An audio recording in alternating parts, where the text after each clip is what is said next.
7 अक्टूबर को हमास के हमले में 1400 इजरायली मारे गए।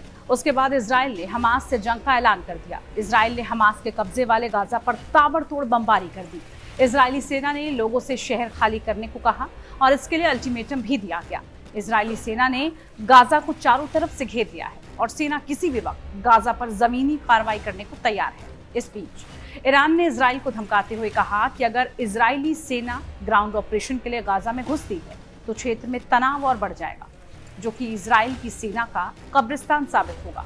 इधर ईरान के विदेश मंत्री हुसैन अमीर अब्दुल्लाहियान ने एक अंतर्राष्ट्रीय न्यूज एजेंसी से कहा कि अगर गाजा पट्टी में बच्चों को मारने वाले इजरायली हमलों को तुरंत रोका नहीं गया तो संभव है कि कई बार फ्रंट खुल जाएं।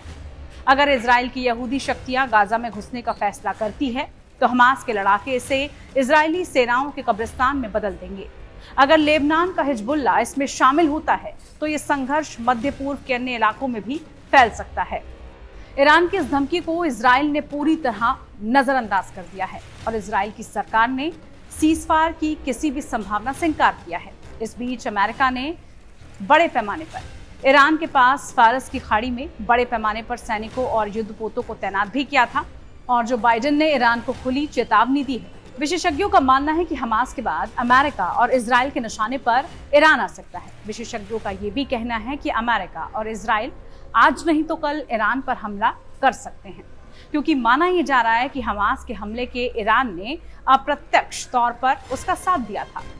ईरान की हमास को फंडिंग करने और उसके आतंकी को हथियारों की ट्रेनिंग देने की भी खबरें आती रही हैं। लिहाजा इजराइल और अमेरिका के गुस्से के केंद्र में हमास के साथ साथ ईरान भी माना जा रहा है।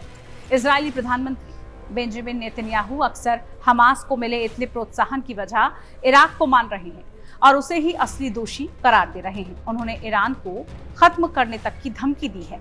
नेतन्याहू ने तो यहाँ तक कहा कि अगर अमेरिका नहीं मदद करेगा तो इजराइल अकेले ही ईरान को परमाणु बम बनाने की तैयारी में उसके परमाणु ठिकानों को तबाह कर देगा।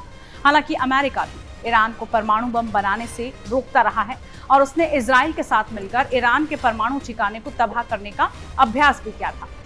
इत्तेफाक से ये सब हमास के इजराइल पर हमले से ठीक पहले हुआ था। परमाणु बम बनाने को लेकर ईरान पहले ही अमेरिका और इजराइल के निशाने पर था। ताजा विवाद हमास हमले से जुड़ गया है। लिहाजा विशेषज्ञों को इस बात की आशंका है कि अमेरिका और इजराइल मिलकर ईरान को सबक सिखा सकते हैं। हालांकि अगर अमेरिका और इजराइल किसी भी तरह से ईरान के खिलाफ युद्ध का आगाज करते हैं तो ईरान अकेला ये युद्ध नहीं लड़ेगा। विशेषज्ञों का अनुमान है कि इस लड़ाई में अकेला वो नहीं रहेगा, बल्कि वो लेबनान और सीरिया साथ ही अन्य इस्लामिक देशों को भी इस जंग में शामिल होने के लिए भड़का सकता है। इसके अलावा ईरान तेल की सप्लाई को रोक भी सकता है, जिससे दुनिया की अर्थव्यवस्था तबाह हो जाएगी। कह सकते हैं कि इजराइल पर 7 अक्टूबर को हमास के अचानक और भीषण हमले के बाद से मध्य पूर्व में परिस्थितियां तेजी से बदल रही हैं और हालात पर पूरी दुनिया की नजर बनी हुई है। अगर आपको ये वीडियो पसंद आई हो तो उसको लाइक और शेयर जरूर कीजिए। साथ ही बने रहिए टाइम्स नाउ नवभारत डिजिटल के साथ। नमस्कार।